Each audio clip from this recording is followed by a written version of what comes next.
वो इसने अभी तक कुछ अच्छा काम किया हो। किस तरह का अच्छा काम चाहते हैं आप जो कि नहीं? मैं इस तरफ से काम अच्छा करना चाहता हूँ, भारत सरकार के साथ में भी अच्छा संबंध बने। जैसे कि सन 2000 आज 22 है, 22 में 26 जनवरी में यहाँ पर रिपब्लिक डे में भी वो यहाँ नहीं आए। और पहले 2022 में हमारा जो प्रधानमंत्री शिवजोंग लोब्सांग सिंगेला है वो भी यहाँ आए थे। वो यहाँ भाईचारा की तरफ का मतलब सबके साथ रहते थे। और इन्होंने जो है चाइना की अभी ये जो ओलंपिक हुआ है, बीजिंग ओलंपिक ने भारत सरकार ने भी इनका बॉयकॉट कर दिया और भारत की जनता ने भी। लेकिन इसमें हमारा तिब्बतन का तो सबसे बड़ा भूमि होता है। इनमें ये जो अभी दमजोंग, सिजोंग, पेम्बा, सिरिंग और इनका साथ रहने वाला एकदम मुंह रख बन के मुंह में ताला लगा के बैठा हुआ है। तो इसलिए हमें जो है ना पसंद नहीं है इनको। ये बात है। हाँ जी बोलिए। एक सवाल और रहेगा आपसे। आपके भी मीडिया कर्मी होंगे, आपके तिब्बत संघ में भी बहुत सारे ऐसे लोग होंगे, पत्रकार होंगे, तो आपको भारत के पत्रकारों के पास आकर अपनी आवाज आगे रखने के लिए इस तरह से ही क्यों सहारा लेना पड़ा? आपके किसी मीडिया कर्मी ने आपकी आवाज नहीं उठाई? जी हाँ, ये बहुत अच्छे सवाल किया। जो हमारे दिल की बात से जो बात मुझे बोलना चाहिए था वो सवाल आपने पूछा, उसके लिए बहुत बहुत आभारी है आप सब करने। क्योंकि मैंने तिब्बतन का जो मीडिया है उनके पास 3 बार गया था जी। एक गया था हमने 10-26 को गया, 11-19 को भी गया था। और ये दिसंबर का 15 तारीख में भी गया था। मैंने उनको बुलाया, इनको न्योता दिया। वो कह रहा था कि मैं आऊँगा, आपके पास जरूर आएगा, आपकी बात जो है मैं जनता तक पहुंचाएगा। लेकिन वो आया नहीं है। इनमें से जो है हमारा जो यहाँ के लोकल लोग हैं, यहाँ के भारत के लोगों ने हमारा साथ दिया। जो आज मैं यहाँ बात कर रहा हूँ, ये मिस यूज कर रही है। क्योंकि हमारा ये जो जितना भी मीडिया है, तिब्बतन जर्नलिस्ट एसोसिएशन TJA, ये TJA भी जो है ना उनके प्रेशर में है। जो कि दमदोंग, सिजोंग, पेम्बा, सिंगेला और यहाँ का जो सरकार जो बोलते हैं उनके दबाव में आके वो जो है ना सच से बहुत दूर रहते हैं, इसलिए वो आते नहीं है। मैंने कई बार किया और अब जो है मार्च के महीना में भी उनको मैं फरियाद करूँगा।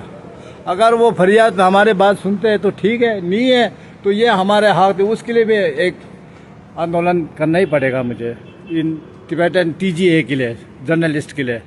जो मीडिया तिब्बतन मीडिया में है भी नाम तो बहुत ऊंचा है, वॉइस ऑफ अमेरिका, आप बताइए, TTV, तिब्बतन टेलीविजन।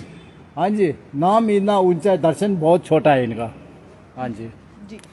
देखिए दोस्तों, ये कहीं ना कहीं बेहद गलत बात है, क्योंकि जो मीडिया होती है हमेशा निष्पक्ष जो है वो मानी जाती है।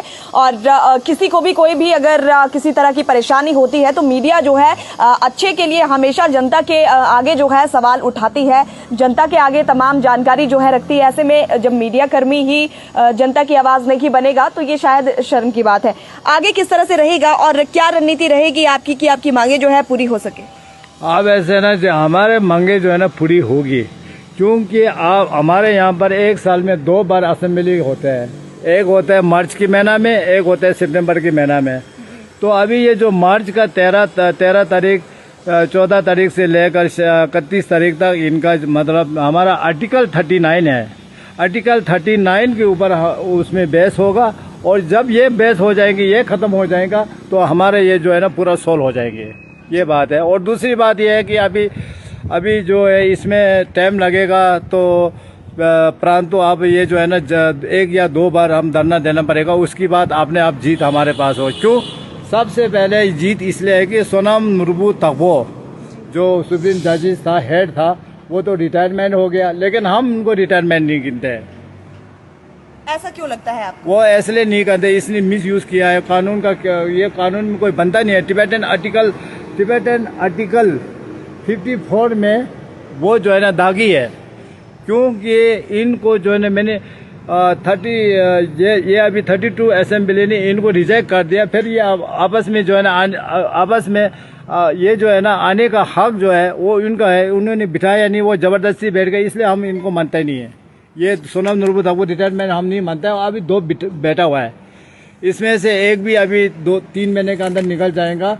उसका नाम है कर्मा डमदुल, ये है बिल्ला। अब ये बिल्ला निकल जाएगा, अब एक के बाद फिर वो रह जाएगा, रंगा रह जाएगा, वो भी अपने आप जो है ना भस्म हो जाएगा जी। तिब्बती में भी आप कुछ कहना चाहेंगे अगर? हाँ जी, बहुत बहुत मेहरबानी, आपने इजाज़त दी। इसके लिए मैं कहना ये चाहता हूँ, अब मैं भारतवासियों को ने हमारा बहुत साथ दिया, उसके लिए मैं बहुत बहुत आभारी कहता हूँ। और सबसे बड़ी बात तो ये है कि यहाँ की जनता ने, यहाँ की सरकार ने और यहाँ के लोगों ने हमें तिब्बती लोगों को अपने भाई समझ के, अपने बहन समझ के, अपने भाईचारा को समझ के अपना इतना मतलब इज्जत दिया। हमारा गुरुजी दलाई लामा जी का इतना इज्जत और इतना सिक्योरिटी टाइट कर दिया कि वहाँ की परिंदा भी पार नहीं पड़ सकते। ये भारत सरकार से भी धन्यवाद करना चाहता हूँ और यहाँ के जो लोकल है, खासकर इन लोगों से भी मैं बहुत बहुत धन्यवाद करता हूँ। क्योंकि मेरा एक बात और है, धन्यवाद के कारण है, बहुत बड़ा कारण है। सन 1959 में